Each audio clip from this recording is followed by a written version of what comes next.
MCC खारेज गर्छ। MCC pass गर्न कुनै न कुनै किसिमले पनि तोड्छु भन्छ भने हामी के गर्ने त? गठबन्धन टुट्छ भने टुट्छ। एमसीसीलाई पास गरिदिन्छु, काङ्ग्रेससँग गएर भन्छ एमसीसी पास गरिदिउँ गठबन्धन तोड भनेर भनेका त हामीसँग प्रुफै छन्। त्यस कारण यो गठबन्धन तोड्नका निम्ति त धेरै प्रयत्न भएका छन्। अन्तर्राष्ट्रिय रूपबाट पनि बाहिरबाट पनि प्रयत्न भएका छन्, भित्रबाट मात्रै होइन, भित्रबाट पनि भएका छन्, बाहिरबाट पनि भएका छन् होइन। यो गठबन्धन तोडेर आफ्नो स्वार्थ सिद्धि गर्नका निम्ति भएको छ। केपी ओलीको सरकारको पालामा नै आइपिएसमा मेम्बर बनाइएको छ। त्यो कुरा मिल्दैन, हाम्रो संविधान हाम्रो कानुन कहीँ पनि मिल्दैन होइन। यी आइपिएसमा सामेल हुनुहुँदैन भन्ने हाम्रो मान्यता, यी थुप्रै कुराहरू छन्। र यो एमसीसी भन्ने संस्था इन्डो पेसिफिक स्ट्रेटेजीको मातहतमा त्यो संस्था सञ्चालन हुन्छ भनेर त्यो लेखिएको छ। थुप्रै कुराहरू यस्ता छन् जुन कुराहरू हामीलाई स्वीकार गर्न सकिँदैन। त्यो त केपी ओली पनि भन्छ यी पढ्दै नपढेका भन्थे केपी ओली हिजै होइन, संसदमै बोल्थे पढ्दै नपढिकन विरोध गर्ने। केपी ओलीले पढ्या र हामीले पढ्या हेर्ने हो भने अनि ती गएर जाँच गर्दा करप्सन कन्ट्रोल हुन्छ, भ्रष्टाचार नियन्त्रण हुन्छ। किनभने 3 पटक चुनाव गर्दाखेरि 3 पटक चन्दा माग्न हिँड्छन्। चन्दा माग्नु भनेको त्यहाँनिर के हुन्छ भने कसैले चन्दा दिँदाखेरि त आफ्नो शर्त मेरो पनि यो कुरा गर्दै है भन्छ नि, मैले जित्यो भने त्यो भनेको लिगल करप्सन हुन्छ। त्यो करप्सन पनि कन्ट्रोल हुन्छ। स्थानीय तहको चुनाव पहिले, सङ्घको चुनाव पछि भने उल्टो खुट्टाले टेक्ने होइन कि टाउकोले टेक्ने भयो। संसारभरि पहिले के हुन्छ भने सङ्घको चुनाव हुन्छ। सङ्घीय मुलुक भएकोमा सङ्घमा, सङ्घीय मुलुक नभएकोमा माथिल्लो उपल्लो निकायको पार्लियामेन्टको चुनाव हुन्छ। त्यसले सरकार बनाउँछ। एमाले भन्यो भने कुदिहाल्ने भन्ने हुन्छ र? लौ त भनेर उसेर कुद्न जाने हुन्छ र? त्यो होइन नि। हामीले मुलुकलाई कसरी फाइदा हुन्छ भन्ने हेऱ्यो। को व्यक्ति, को पार्टी, को समूहलाई फाइदा हुन्छ कि हुँदैन भन्ने होइन, देशलाई कसरी फाइदा हुन्छ, देशलाई कसरी हित हुन्छ भनेर हेर्ने हो है। लौ एमाले भन्यो ल सिङ्गल लड्न आऊ भने लौ त म पनि के भनेर जाने भन्ने त्यो मूर्ख्याइको कुरो त्यो हुँदैन। त्यो सर स्वागत छ। धन्यवाद। राष्ट्रिय सभाको निर्वाचनलाई कसरी समीक्षा गर्नुहुन्छ? राष्ट्रिय सभाको निर्वाचन हामीले गत कालमा संसद विघटन र संविधानलाई क्षतविक्षत पार्ने जुन केपी ओलीको नेतृत्वमा काम भइरहेको थियो त्यसको विरुद्धमा प्रतिगमन विरोधी सङ्घर्ष गऱ्यौँ हामीले। र त्यति बेला संसदको रक्षा र संविधानको बचाव रक्षाका निम्ति नेपाली काङ्ग्रेस समेत संलग्न भएको हुनाले सर्वोच्च अदालतको फैसला बमोजिम संसदको पुनर्स्थापना भएपछि गठबन्धन सरकार निर्माण गऱ्यौँ। काङ्ग्रेस समेत 5 दलको गठबन्धन सरकार निर्माण गऱ्यौँ। त्यति बेला हामीले साझा न्यूनतम कार्यक्रम बनाएर अबको सरकार सञ्चालन गर्ने, अबको बाँकी अवधि सरकार सञ्चालन गर्ने र अबका निर्वाचनमा सहमतिको आधारबाट निर्वाचनमा पनि जाने भन्ने एउटा जेन्टलम्यान एग्रिमेन्ट, एउटा त साझा न्यूनतम कार्यक्रमै बन्यो, त्यसैको आधारबाट सरकार सञ्चालन गर्ने। अर्को राजनैतिक रूपमा आउँदो राष्ट्रिय सभाको निर्वाचन र अरू निर्वाचनसम्ममा पनि हामी सहमतिको आधारबाट जाने भन्ने अन्डरस्ट्यान्डिङ भएको थियो र त्यही अन्डरस्ट्यान्डिङ अनुसारको अहिलेको राष्ट्रिय सभाको निर्वाचन भएको छ। त्यसमा 1 जना बाहेक अरू सबै ठाउँमा गठबन्धनका प्रतिनिधिहरूले निर्वाचित भएका छन्। त्यो अहिलेको संविधान र व्यवस्थापिका संसदको रक्षाका निम्तिको एउटा महत्त्वपूर्ण कदम हो। 19वटै सिट जितेर एमालेलाई पत्ता साफ गराउने योजना चाहिँ सफल हुन सकेन नि, किन? अब पत्ता साफ गराउने 1 नम्बर प्रदेशमा एमालेको सङ्ख्या मतभार बढी थियो। त्यो मतभार बढी भएको स्थितिमा अरू पोलिटिकल पार्टीहरूसँग सबैसँग हाम्रो गठबन्धन भएको होइन। जस्तो महन्त ठाकुरजीहरूको पार्टीसँग एमालेको गठबन्धन भयो र राप्रपाले दोहोरो भूमिका खेलेको छ। दुवैतर्फ मतदान गर्दाखेरि त्यो केही मतभार बढी भएको कारणले उहाँहरूले एउटा सिट उहाँहरूले जित्नु भएको छ। अब त्यसलाई पत्ता साफ भन्ने कि पत्ता साफ गर्न बाँकी भन्ने त्यही हो। राष्ट्रिय सभामा 7 सिट गुमाउँदा पनि एमाले दल नै ठुलो भयो नि होइन? अनि त्यो त 8वटा सिट उसको मा चुनाव थियो, उसको चुनाव। अब ठुलो त हिजो जुन आकारमा थियो त्यसले गर्दाखेरि ऊ राष्ट्रिय सभामा 1 सिटले ठुलो दलको रूपमा रहेको छ। अब त्यहाँ राष्ट्रिय सभामा हिजोको एमालेबाट प्रतिनिधित्व गर्ने, अहिले एमाले त्याग गरेको वामदेवजीको भूमिका के हुन्छ, त्यसले निर्णायक स्थिति हुन्छ कि एमालेतिर लाग्ने कि अथवा गठबन्धनतिर लाग्ने, त्यसबाट निर्णायक भूमिका हुन्छ। माओवादी केन्द्रको 8औं महाधिवेशनको समीक्षा कसरी गर्नुहुन्छ? माओवादी केन्द्रले 8औं महाधिवेशन सम्पन्न गर्यो। यो हाम्रो महाधिवेशन हामीले प्रारम्भमा यसलाई राष्ट्रिय सम्मेलन गर्ने भनेका थियौँ, तर हामीले सङ्गठनको सदस्यताको नवीकरण, तल्ला कमिटीहरू सम्मेलन गर्दै हामीले जसरी प्रतिनिधि चुनेर स्थानीय तहको वडा सम्मेलन, पालिका सम्मेलन, प्रदेश सम्मेलन गर्दै आयौँ र त्यहाँबाट प्रतिनिधि छनौट गऱ्यौँ, त्यसले हामी कहाँ पुग्यौँ त भन्दाखेरि यो त महाधिवेशनको मोडालिटीमा गरेका छौँ हामीले भने अन्तिममा निष्कर्ष हामीले के गर्यौँ भने यसलाई महाधिवेशनमा रूपान्तरण गरौँ भनेर हामी महाधिवेशन बन्यो। अब यो महाधिवेशन अरूका महाधिवेशनको तुलनामा तपाईँहरूले हेर्नुभयो भने नितान्त भिन्न पाउनुहुन्छ। अरूको महाधिवेशनमा नेतृत्वको छनौट मात्रै भयो, नेता चुन्ने मात्रै भयो, नेतालाई देवत्वकरण गर्ने कुराहरू मात्रै भयो र नेता चुन्ने सन्दर्भमा भएका दृश्यहरू देखिए होइन, कस्तो दृश्यहरू भयो, धन र डनको चाहिँ नि कतिको प्रभाव भयो भन्ने कुरा देखियो। हाम्रो विचारको महाधिवेशन हो। हामीले यो महाधिवेशनलाई हाम्रो पार्टीको कार्यदिशा, अहिले नेपाली कम्युनिस्ट आन्दोलनको अवस्था, विश्व राजनीति, नेपाल र विश्व राजनीति बीचको सम्बन्ध यो कस्तो रह्यो र नेपालको समाजवादी क्रान्तिको मोडेल के हो, अब कसरी जाने, यी विषयमा गम्भीर बहस गऱ्यौँ, छलफल गऱ्यौँ। टोलीहरूमा टोली विभाजन गऱ्यौँ, तिनमा छलफल भए, आवश्यक सुझावहरू दिए। त्यस कारणले ती कुराहरूको आधारबाट हाम्रो नितान्त भिन्न, फरक प्रकृतिको र विचारको महाधिवेशनको रूपमा भएको छ। कस्तो चाहिँ हुनु पर्थ्यो, कस्तो चाहिँ भयो? अरूभन्दा पृथक ढङ्गको राजनैतिक रूपले, वैचारिक रूपले, सैद्धान्तिक रूपले पनि अरू पार्टीका महाधिवेशनहरूमा त्यो कुरा देखेन। म नेकपा एमालेको महाधिवेशनको उद्घाटन थलोमा पुगेको थिएँ, हाम्रो पार्टीको विचार प्रस्तुत गर्ने सन्दर्भमा। त्यहाँ मैले सुने कि एमालेको नेता केपी ओलीजीले बोलेको भाषणमा कम्युनिस्ट पार्टीको सम्बन्धी सिद्धान्तका केही पनि कुरा सुनिएन। मैले केवल अरूलाई गाली गरेको, अरूलाई आलोचना गरेको कुरा सुने। हामी अरूलाई आलोचना गर्ने भन्दा पनि नेपाली कम्युनिस्ट आन्दोलनको आधारभूत सिद्धान्त के हो, विचार के हो, नेपालको सामाजिक बनोट कस्तो छ, अन्तर्राष्ट्रिय शक्तिहरूको भूमिकाहरू के छ, नेपाल र अन्तर्राष्ट्रिय शक्तिहरूको बिचको सम्बन्धहरू के छ भन्ने सम्बन्धका विश्लेषणहरू गरेका छौँ। त्यस कारणले हामीले जुन दिशामा लैजान खोजेका थियौँ अझै परिपक्व त भएको छैन, किनभने बाँकी छ, अझै परिमार्जन गरेर लैजानका निम्ति बाँकी छ। तर अरूभन्दा पृथक वैचारिक महाधिवेशन भयो। कसको लागि चाहिँ भयो, कसको लागि चाहिँ भएन? नेपालको राष्ट्रियता, स्वतन्त्रता, स्वाधीनता, समृद्धि, होइन, नेपाली श्रमजीवी जनताको मुक्ति, किसान, मजदुर, युवा, विद्यार्थी, बुद्धिजीवी, देशभक्त जनताहरूलाई सङ्गठित गर्ने, गोलबन्द गर्ने र त्यसका निम्ति नेपालमा देखिने नेपाली जनताले आन्दोलन, युद्ध र आन्दोलनबाट प्राप्त गरेको अधिकारलाई व्यवस्थित गर्ने, सुदृढ गर्ने, नेपालको राष्ट्रिय सार्वभौमिकताको जगेर्ना गर्ने, यी मामलामा हामीले त्यसमा बडा गम्भीरतापूर्वक छलफल गरेका छौँ। महाधिवेशन सम्पन्न भएको यतिको टाइम हुँदा पनि पदाधिकारीले पूर्णता पाउन नसक्नुको चाहिँ किन ढिलाइ? महाधिवेशनको लगत्तै पछाडि हामीले पार्टीको केन्द्रीय समितिको बैठक बस्यौँ, जसमा हामीले अध्यक्षलाई चुन्यौँ।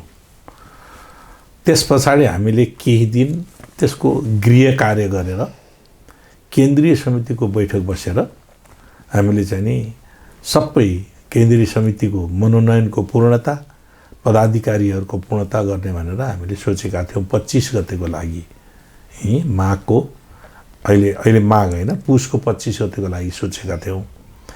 पुस 25 गते आइपुग्दा नपुग्दै कोरोना महामारीले नेताहरू समेत त्यसबाट प्रभावित हुनुभयो र केन्द्रीय समितिका थुप्रै साथीहरू कोरोना प्रकोपबाट पीडित हुनुहुन्छ। अहिले पनि थुप्रै साथीहरू आइसोलेसनमा हुनुहुन्छ र यति व्यापक ढङ्गले यो कोरोनाको यो प्रभाव विस्तार भयो जसले तपाईँ हामी आजभोलि भोगिरहेका छौँ। अहिले जोर बिजोर प्रणालीको यसलाई कसरी न्यूनीकरण गर्ने भनेर चाहिँ नि यातायातका साधनहरूलाई सीमित गरिएको छ। 25 जनाभन्दा बढ्ता भेला नहुनु भनेर राज्यले आदेश जारी गरेको छ। मास्क नलगाइकन नहिँड्नु, भौतिक दूरी कायम राख्नु भन्ने राज्यको अहिलेसम्मको चाहिँ निर्देशन छ। त्यस कारणले हामीलाई केन्द्रीय समिति भनिसकेपछि त केन्द्रीय समिति त धेरैजना हुन्छन्, त्यो बैठक बस्नका निम्ति असहज भएको हुनाले हामीले बैठक स्थगित गऱ्यौँ। 8 गतेसम्मको लागि स्थगित गरेका थियौँ। तर 8 गते पनि हुन नसक्ने स्थिति किन भयो भन्दाखेरि धेरै साथीहरू कोरोना महामारीबाट प्रभावित हुनुभयो, जसका कारण अहिले हामीले अब कम होला भन्ने अनुमानका साथ 27 गतिको निम्ति हामी केन्द्रीय समितिको बैठक राखेका छौँ। यही माघको 27 गतिको निम्ति त्यो केन्द्रीय समितिको बैठकमा अब आवश्यक गृह कार्य पुरा भयो भने पदाधिकारीहरू केन्द्रीय समितिमा मनोनयन गर्नुपर्ने सदस्यहरूलाई मनोनयन गरेर यसको पूर्णता दिने। त्यति मात्रै नभएर कार्ययोजनाहरू अब सङ्गठनात्मक ढङ्गले के गर्ने होइन, वैचारिक राजनीतिक ढङ्गले के गर्ने, पार्टीका स्कुलहरू कसरी सञ्चालन गर्ने, प्रशिक्षण कार्यक्रमहरू कसरी लैजाने भन्ने कार्ययोजना पनि बनाउँदैछौँ। अब त वर्षमान पुन पनि विदेशबाट फर्किसक्नुभयो, पूर्णता पाउनुहुन्छ होला नि होइन? वर्षमान पुनकै कारणले पूर्णता रोकिएको भन्ने होइन, उहाँ पार्टीको एउटा जिम्मेवार नेता हो, उहाँका कारणले मात्रै पूर्णता रोकिएको होइन। अबको पार्टीको महासचिवको अबको केन्द्रीय समितिले तोक्ने हो। निर्वाचनबाट हुन्छ कि सहमतिबाटै? अब सहमति पनि एउटा निर्वाचन विधि हो। मत हाल्ने अथवा ब्यालेट पेपर भनेर मात्रै त्यो पार्टीको निर्वाचन विधि भनेको ब्यालेट पेपर मात्रै होइन। पार्टीका 3वटा विधि हुन्छन्। एउटा विधि ब्यालेट पेपर, अर्को विधि सहमतीय नेतृत्व, अर्को विधि कोप्ट भन्छन् कि कोप्ट भनेको सहभरण, यही खाली भएका त्यसमा चाहिँ नि लिडरसिपले चाहिँ नि नेतृत्वमा ल्याउने त्यो पनि हुन्छ। त्यस कारणले यी सबै विधिहरू के हुन् भने पार्टीको नेतृत्व छनौटको विधि हो। अरू पार्टीको जस्तो हाम्रो प्रत्यक्ष डाइरेक्ट निर्वाचन गर्ने प्रणाली छैन। हाम्रो टायर सिस्टम हाम्रो कसरी हुन्छ कम्युनिस्ट पार्टीभित्र भन्दाखेरि पहिले केन्द्रीय समितिको चुनाव गर्छ, छनौट गर्छ, त्यसपछि त्यो केन्द्रीय समितिको सदस्यले पदाधिकारीहरूको छनौट गर्छ। त्यसमा अध्यक्ष अहिले हामी चाहिँ नि सामान्यतया के गरेका छौँ, अहिले हामी भने बहुपदीय प्रणालीमा जाने भनेका छौँ। तर कम्युनिस्ट पार्टीको आजसम्मको इतिहासमा पहिले के हुन्छ भने एकपदीय प्रणाली हुन्थ्यो। पार्टीको जेनरल सेक्रेटरी हुन्थ्यो, त्यसपछि अरू पद हुँदैनथ्यो। अरू त्यहाँ स्ट्यान्डिङ कमिटी हुन्छ, स्थायी समिति, त्यसपछि पिबी हुन्छ मुनि, त्यसपछि केन्द्रीय समिति हुन्छ, विभिन्न विभागहरू हुन्छन्, त्यो हुन्छ। तर हामीले अहिले के गर्यौँ त भन्दाखेरि बहुपदीय प्रणाली अध्यक्ष, उपाध्यक्ष, महासचिव, सहसचिव, सचिव, कोषाध्यक्ष बनाउने विधानमा त्यो व्यवस्था गरे हुनाले बहुपदीय प्रणालीमा जाने भनेर सोच बनाएका छौँ। त्यो चाहिँ केन्द्रीय समितिको बैठकले तय गर्छ। जनार्दन शर्मा कि वर्षमान पुन? त्यो त केन्द्रीय समितिको बैठक नआइकन यहाँ कसले जनार्दन र वर्षमान वा अर्को कुनै भन्ने कुरा त होइन नि। पुनले पनि अब सहमतिमै मलाई महासचिव बनाए निर्वाचनमा जान्छु भन्नुभएको छ नि त नेपाल? होइन, खोइ त्यो त मैले त उहाँबाट सुनेको छैन। सञ्चार माध्यममा आएका कुरा सबै कुरालाई मैले सत्य हो भन्ने ठान्दिनँ।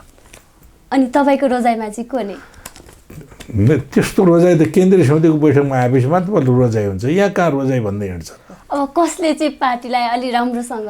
त्यही त म भन्दछु, हरेक पार्टीका केन्द्रीय सदस्यहरू, हरेक पार्टी सदस्यहरू सक्षम छन् पार्टी चलाउनका निम्ति। त्यस कारणले कसलाई जिम्मेवारी दिने भन्ने त त्यो ऐन मौका आएपछि मात्रै बल्ल दिने हुन्छ नि त। महाधिवेशनपछि माओवादीमा हजुरले पाएको फरक चाहिँ के हो? होइन, महाधिवेशन अगाडि र पछाडिको बिचमा एउटा कुरा के बुझ्नु पऱ्यो भन्दाखेरि हामीले 2075 साल जेष्ठ 3 गते नेकपा एमालेसँग पार्टी एकता गरेर नेपाल कम्युनिस्ट पार्टी नेकपा भनेर बनायौँ। जे उद्देश्यका साथ नेपाल कम्युनिस्ट पार्टी नेकपा भनेर बनेको थियो त्यो उद्देश्य पुरा हुन सकेन र बिचैमा पार्टी विभाजनको सर्वोच्च अदालतको फैसलाले र केपी ओलीजीको पार्टी नीति विधि सिद्धान्त विचार दृष्टिकोण विरोधी गतिविधिका कारण पार्टी एकजुट रहन सकेन र झन्डै झन्डै 3 वर्षसम्म पार्टी अस्तव्यस्त स्थितिमा रहन पुग्यो।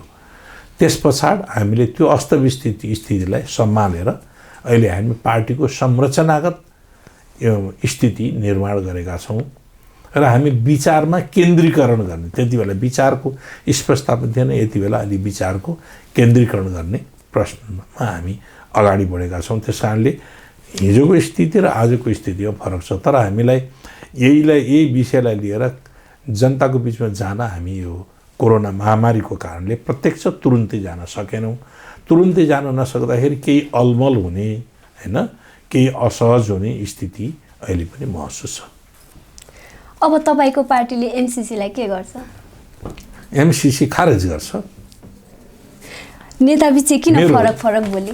कसले बोल्यो फरक? कसैले बोलेको छैन। अब प्रचण्डले पनि बेला बेलामा बोली फेरिराख्नु भएको छ नि। के विषयमा बोली फेर्नु? एमसीसीको बारेमा पास गर्नुपर्छ, फेल गर्नु होइन। उहाँले संशोधन बिना पास हुँदैन भन्नुहुन्छ। उहाँले एमसीसी यस्ता स्थितिमा पास हुन सक्दैन भन्नुहुन्छ।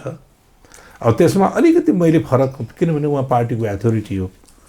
पार्टीको अथोरिटीले डिप्लोमेटिकली कतिपय कुराहरूलाई मिलाएर बोल्नुपर्ने हुन्छ। म पार्टीको एउटा जिम्मेवार निकायमा बसेको छु, तर मैले एमसीसीको बारेमा यो राष्ट्रिय सार्वभौमिकतासँग जोडिएको प्रश्न हो, अन्तर्राष्ट्रिय कूटनीतिसँग जोडिएको प्रश्न हो, हाम्रो आर्थिक विकास र समृद्धिसँग जोडिएको प्रश्न हो, नेपालको राष्ट्रिय स्वतन्त्रता र स्वाधीनतासँग जोडिएको प्रश्न हो।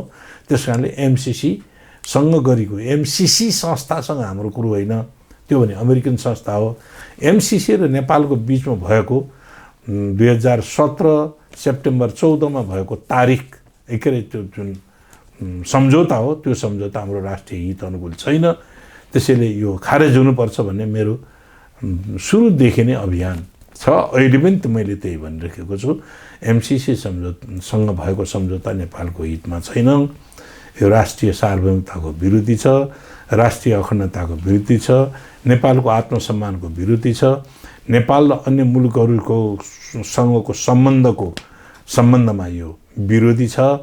त्यस कारणले यो एमसीसीसँगको सम्झौता खारेज हुनुपर्छ भन्ने भनाइयो। तपाईँले विभिन्न गोष्ठीहरूमा भाग पनि लिनुहुन्छ। एमसीसीमा चाहिँ होइन, तपाईँले देख्नुभएको राष्ट्रघात चाहिँ के हुने?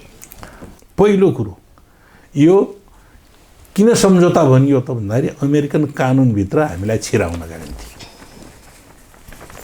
अमेरिकाले दिने नेपालले लिने अन्तर्राष्ट्रिय सम्झौता हुन्छ र यो हुन्न।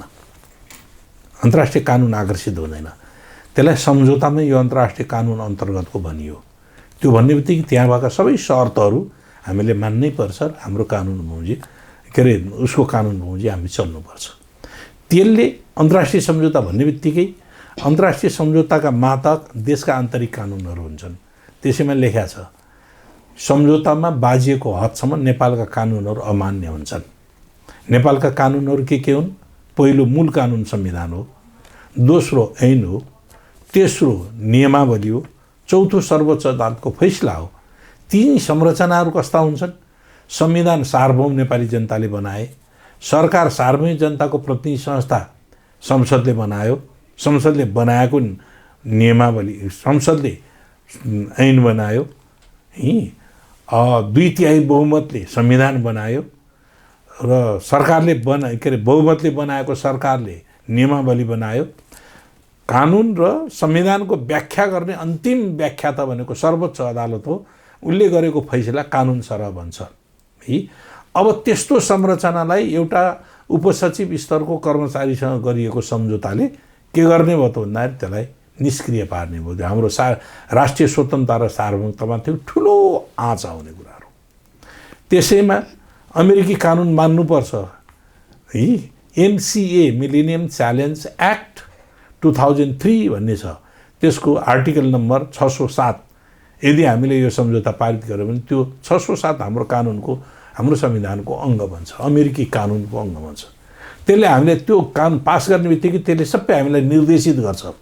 नेपालको राजनैतिक प्रणालीमा के हुनुपर्छ, नेपालको चाहिँ राज्यले के कुराहरू पालन गर्नुपर्छ भन्ने जस्ता कुरा निर्देशित गरेको छ। हाम्रो समाजवादी हाम्रो देश, हाम्रो संविधानले के व्यवस्था गरेको छ, हाम्रो समाजवादी अर्थव्यवस्थालाई अगाडि बढाउने, समाजवादी समाज निर्माण गर्ने भनेर हाम्रो संविधानले भनेको छ। हाम्रो अर्थव्यवस्था 3 खुट्टे अर्थनीतिले सञ्चालन हुने भन्छ। एउटा सार्वजनिक, अर्को निजी र सहकारी। त्यसले के भन्छ, सहकारीलाई उसले सार्वजनिक र सहकारीलाई उसले प्राथमिकता दिन्न, उसले निजी क्षेत्रलाई प्राथमिकता दिने भन्छ। त्यस्तो पालन गर्नुपर्छ भन्छ। बहुलवाद, कम्युनिस्टहरूले बहुलवादलाई स्वीकार गर्दैनन्।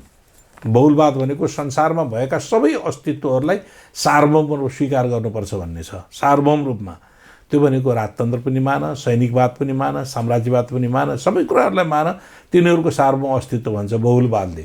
हामी बहुलवाद मान्दैनौँ। बहुलवाद र मार्क्सवादको बिचको द्वन्द्व छ। त्यस्तै थुप्रै कुराहरू छन् जुन कुराहरू हामीले स्वीकार गर्न नसकिने।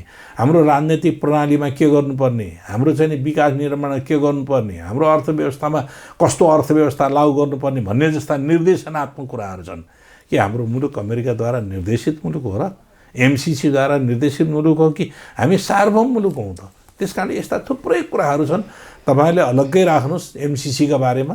त्यति बेला म विथ प्रमाण अनि हाम्रो इन्डो पेसिफिक स्ट्रेटेजी भन्ने छ, अमेरिकाको नेतृत्वमा बनेको हिन्द प्रशान्त रणनीति, अमेरिकाको सुरक्षा रणनीतिलाई लिएर बनाएको, भारत, अमेरिका, जापान र चाहिँ अस्ट्रेलिया मिलेर बनेको। त्यो के हो भने यो दक्षिण पूर्वी एसियामा उनीहरूलाई लाग्यो चीनको प्रभाव बढ्दै गयो, रुसको प्रभाव बढ्दै गयो, त्यसलाई रोक्नका निम्ति भनेर त्यो इन्डो पेसिफिक स्ट्रेटेजी भनेर बनेको छ। नेपाल त्यसको मेम्बर बन्न सक्दैन थियो किनभने नेपालको संविधान कानुनले अन्तर्राष्ट्रिय सैनिक गठबन्धनमा सामेल हुन पाइँदैन। इन्डो पेसिफिक स्ट्रेटेजी भनेको 4वटा उद्देश्यको निम्ति बनेको। एउटा सैनिक गठबन्धन, दोस्रो व्यापार, तेस्रो सूचनाको आदान प्रदान, तेस्रो चौथो यो क्षेत्रका आइपिएस इन्डो पेसिफिक स्ट्रेटेजीका मुलुकहरूमाथि केही भयो भने सबैले मिलेर त्यसको विरुद्धमा प्रतिघात गर्ने भनेर बनेको थियो। हाम्रो नेपालको संविधान परराष्ट्र नीति असंलग्न परराष्ट्र नीति हो, पञ्चशीलका सिद्धान्तमा आधारित नीति हो। त्यो कुरा आइपिएसमा हामी सामेल हुनु मिल्दैन थियो। तर केपी ओलीको सरकारको पालामा नै आइपिएसमा मेम्बर बनाइएको छ। त्यो कुरा मिल्दैन, हाम्रो संविधान हाम्रो कानुन कहीँ पनि मिल्दैन हैन।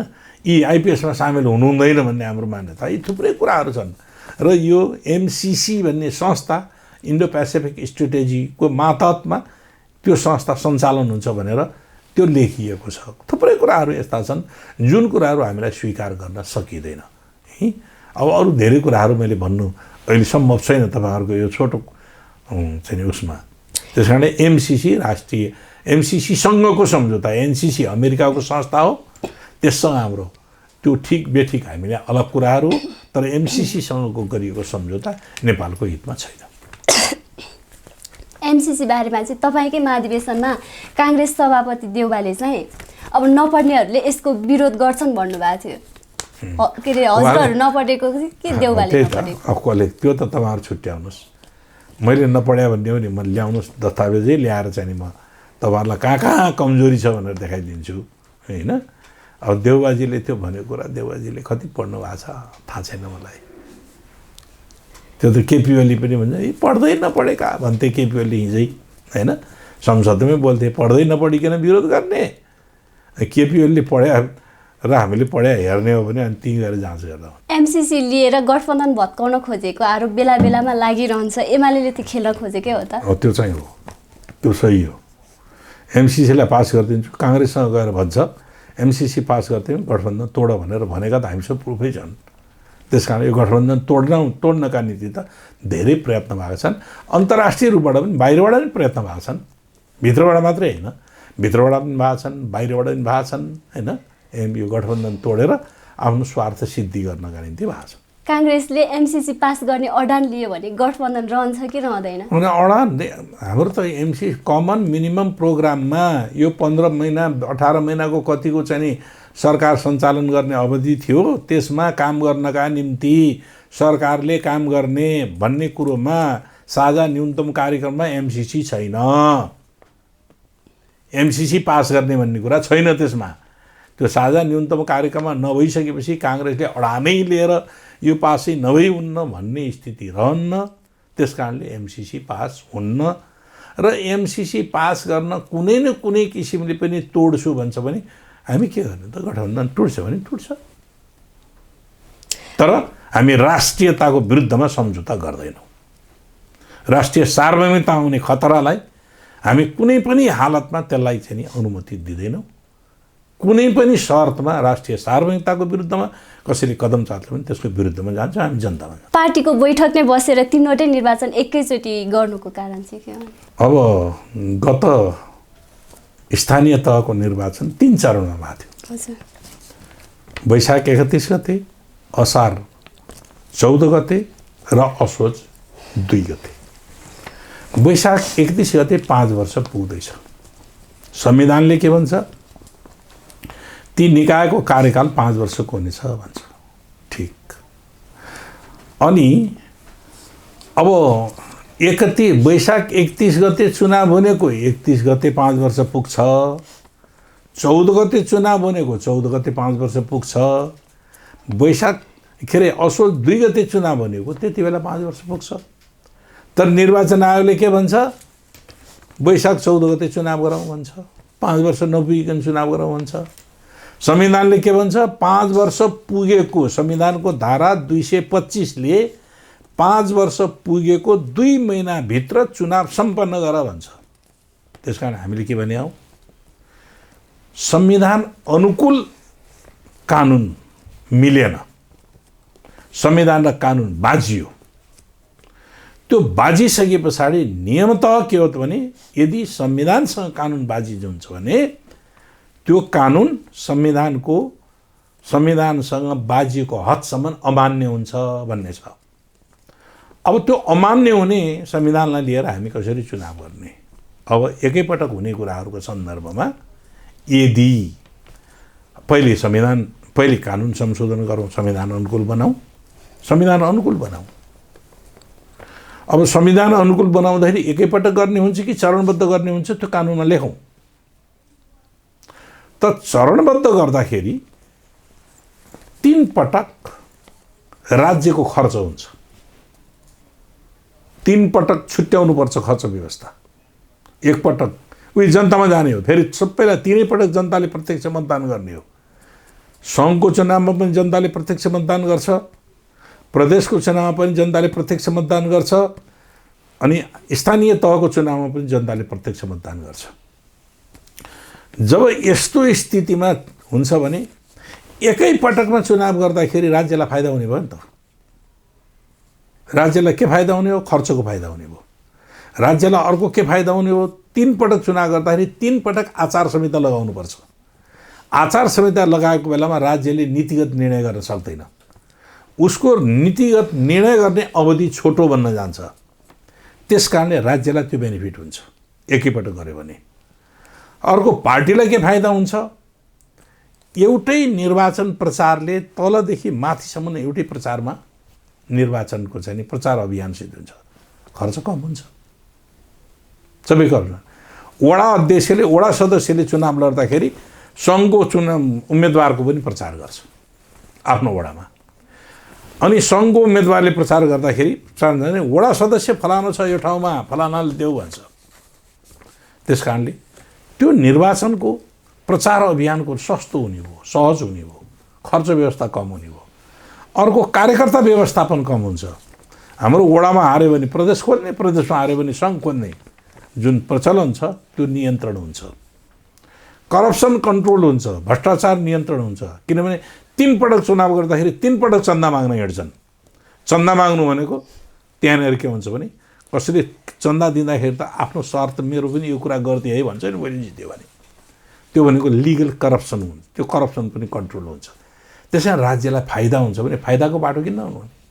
त्यस कारण एकैपटक चुनाव गर्दाखेरि हुनसक्छ देशभरि नभयो भने 2टा प्रदेशमा एकपटक गरौँ, 2टा प्रदेशमा अर्को पटक गरौँ, 3टा प्रदेशमा अर्को पटक गरौँ। जुन प्रदेशमा चुनाव हुन्छ आचार संहिता त्यही प्रदेशमा मात्र लाग्छ, अन्त लाग्दैन। त्यस कारणले एकैपल्ट चुनाव हुनुपर्दछ भनेको यो तर्क। अर्को पनि तर्क छ, स्थानीय तहको चुनाव पहिले, सङ्घको चुनाव पछि भने उल्टो खुट्टाले टेक्ने होइन कि टाउकोले टेक्ने भयो। संसारभरि पहिले के हुन्छ भने सङ्घको चुनाव हुन्छ। सङ्घीय मुलुक भएकोमा सङ्घमा, सङ्घीय मुलुक नभएकोमा माथिल्लो उपल्लो निकायको पार्लियामेन्टको चुनाव हुन्छ। त्यसले सरकार बनाउँछ। सरकार बनाइसकेपछि त्यसले तलका संरचनाहरूको व्यवस्थापन गर्छ। हामी कहाँ पहिले स्थानीय तह अनि त्यसपछि सङ्घ र प्रदेशको चुनाव हो। त्यस कारणले यसलाई उल्टाउनु पनि यसलाई सच्याउनु पनि जरुरी छ। त्यस कारणले ऐन सच्याएर चुनाव गर्नुपर्दछ। अब कुन बेला चुनाव, अर्को पनि छ उपाय। हामी कहाँ विभिन्न चरणमा भन्दाखेरि एकै दिन शपथ खाने वातावरण बनाउनुपर्छ। एकै दिन चुनाव जति बेला होस् न, 1 महिना अगाडि चुनाव भए पनि शपथ खाने अमेरिकाको सिस्टम छ। निश्चित समयमा चुनाव, निश्चित दिनमा राज्य सत्ता हस्तान्तरण गर्ने त्यो व्यवस्थापन हामीले कानुनमा गऱ्यौँ भने त हाम्रा यी धेरै समस्याहरू हल हुन सक्दछन्। हाम्रो त्यो अव्यवस्था भएको हुनाले शपथ खाने कहिले हो, चुनाव कहिले हो, त्यो मिति पनि छैन। निर्वाचन आयोगले फलान दिन गर भन्दा दिन गर भन्ने, त्यो पनि नहुने। त्यस कारणले यसलाई व्यवस्थित गर्नका निम्ति कानुनमा व्यवस्थापन गर्नुपर्छ भन्ने सन्दर्भमा हामीले एकै दिन चुनाव भयो भने देशका निम्ति फाइदा हुन्छ भने हो। एमाले त निर्वाचन सार्न पाइँदैन भनिरहेको छ नि, उसले फरक फरक समयमा गर्नुपर्छ भनिरहेको छ। मिल्दैन, उसले भने अघि नै मैले भनिहालेँ नि, मिल्दैन। उसले भनेकै मिल्दैन। कानुन बमोजिम चुनाव हुन्छ। कानुन संविधानसँग बाजिएको छ। संविधानसँग बाजिएको कानुन लागू गर्न थाल्यो भने त त्यो त खारेज दर भाइ हुन्छ। त्यस कारण एमाले जे भन्यो, हिजो पहिलोचोटि भएर चुनाव फटाफट भइहाल्यो पहिलोचोटि। अब हामीले गल्ती गरेपछि सच्याउनु पर्छ पर्दैन कि बारम्बार त्यही गल्ती गरिरहने। त्यस कारण त्यो गल्ती भयो, गल्तीलाई सच्याउनु पर्दछ भनेर अहिले त्यो पहिले कानुन बनाऊ, कानुन सच्याऊ, अनि त्यसपछि चुनाव भन्या हो। यो निर्वाचनभित्र लुकेको स्वार्थ चाहिँ के हुने? नेपाली जनतालाई सार्वभौम सत्ता सम्पन्न बनाउने, अरू के लुक्छ निर्वाचनमा?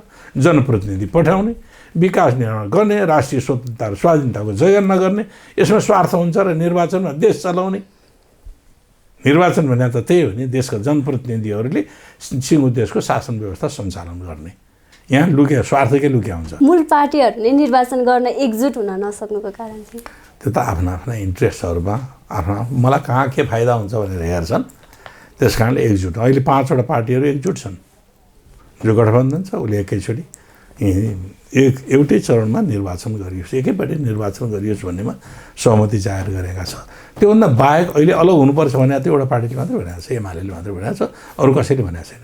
माओवादी केन्द्र चाहिँ गठबन्धन बिना किन एक्लै चुनावमा जान सक्दैन? किन अरूको सहारा खोज्दैछ? कसैको सहारा खोजेको होइन। हामीले संविधानको रक्षाका निम्ति, प्रतिगमनबाट मुलुकलाई जोगाउनका निम्ति गठबन्धन बनाएका हौँ हो।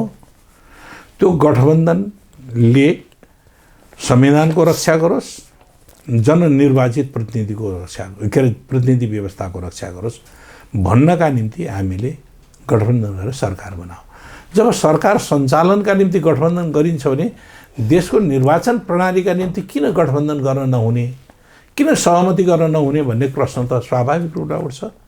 त्यस कारणले त्यो गर्न उपयुक्त छ भन्ने लागेका कारणले गर्दाखेरि चुनाव गठबन्धनैबाट सहमतिमा गरौँ न त, मुलुकले सहज निकास भेट्छ भनेर गरेको हो। अब एक्लै चुनाव पर्दा त हिजो पनि चुनाव त एक्लै पनि लडेको थियो नि, कुनै बेला लडेकै थियो, लड्नु हुँदैन भन्ने मान्यता छैन। एमाले त सिङ्गल भिड्न आऊ भनिरहेछ नि, किन कुनै पनि पार्टीले आँट गर्नै सकेका छैनन्? त्यस्तो कुरा होइन। एमाले भन्यो भने कुदिहाल्ने भन्ने हुन्छ र, लौ त भनेर उसेर कुद्न जाने हुन्छ र? त्यो होइन नि। हामीले मुलुकलाई कसरी फाइदा हुन्छ भन्ने हेऱ्यो। को व्यक्ति, को पार्टी, को समूहलाई फाइदा हुन्छ कि हुँदैन भन्ने होइन, देशलाई कसरी फाइदा हुन्छ, देशलाई कसरी हित हुन्छ भनेर हेर्ने हो है। लौ एमाले भन्यो ल सिङ्गल लड्न आऊ भने लौ त म पनि के भनेर जाने भन्ने त्यो मूर्ख्याइको कुरो, त्यो हुँदैन। त्यो होइन, आवश्यक पर्दाखेरि चुनाव नलड्ने भन्ने कुरा होइन। चुनाव पनि ल ठिक छ, नेपाली काङ्ग्रेसभित्र पनि एक्लै लड्नुपर्छ भन्ने पनि आछन्, सहमतिका आधारबाट जानुपर्ने भन्ने पनि आछन्। अब निष्कर्ष निक्ल्यो ल एक्लै नेपाली काङ्ग्रेस लड्छ भन्यो भने होइन हजुर हामीलाई पनि साथमा लिनुहोस् भन्दैन त्यो है। तर के हो भने राष्ट्रिय हित नेपाली काङ्ग्रेसले पनि हित हेर्ने राष्ट्रको, हामीले पनि हित हेर्ने, गठबन्धनका अरूले पनि हित हेर्ने भयो भने सहमतिको आधारबाट जानु उपयुक्त हुन्छ भन्ने हो। पार्टी त आफ्नो बनाउने हो नि त। पार्टी आफ्नो बनाएपछि आफूमा आत्मबलियो बनाउनु पर्ने, दह्रो बनाउनु पऱ्यो नि। त्यस कारणले पार्टी जनताको बिचमा घुलमिल हुने, जनताको बिचमा एकाकार हुने, जनतासँग सहकार्यमा बस्ने, जुट्ने, जनतालाई सङ्गठित गर्ने, जनतालाई राष्ट्रिय हित अनुकूल जानका निम्ति प्रेरित गर्ने, प्रशिक्षित गर्ने, त्यो हो नि त पार्टीको काम। त्यसो हुने बित्तिकै कोही मान्छे एक्लै चुनाव लड्छ भने डराउनु पर्ने, थरथरी हाँप्नु पर्ने केही जरुरी छैन। 2064 सालको जस्तै माओवादी कसरी बन्ला? हामीले मेहनत गऱ्यौँ भने भन्छ। मेहनत गर्ने भने के हो भने जनतातिर फर्कने, माथि फर्कने होइन, पद पैसा र प्रतिष्ठा ताक्ने होइन, जनताको सेवा गर्ने, जनताको बिचमा गएर जनताको समस्यासँग एकाकार भएर काम गर्ने। त्यसो हो भने 64 साल होइन, त्योभन्दा अझ उन्नति स्तरको पनि बन्न सक्दछ। त्यही नगरेका कारणले, त्योभन्दा पछिल्लो चरणमा त्यही कमी भएका कारणले माओवादी अलिकति पछाडि परेको हो। त्यो गर्नुपर्छ भन्ने मान्यता यति बेलाको महाधिवेशनले जनतातिर फर्क भनेको छ। तलतिर फर्क, माथितिर होइन, पद र पैसा र प्रतिष्ठातिर होइन, जनताको सेवा गर्नतिर पार्टीलाई चाहिँ नि समर्पित हो भनेको छ। मलाई के विश्वास छ भने त्यो दिशामा हामी जान सक्यौँ भने हामी 64 होइन, त्योभन्दा अझ उन्नति स्तरको पार्टी निर्माण गर्न सक्छौँ। महत्त्वपूर्ण समय दिनुभयो, त्यसको लागि धेरै धेरै धन्यवाद। धन्यवाद। Thank you.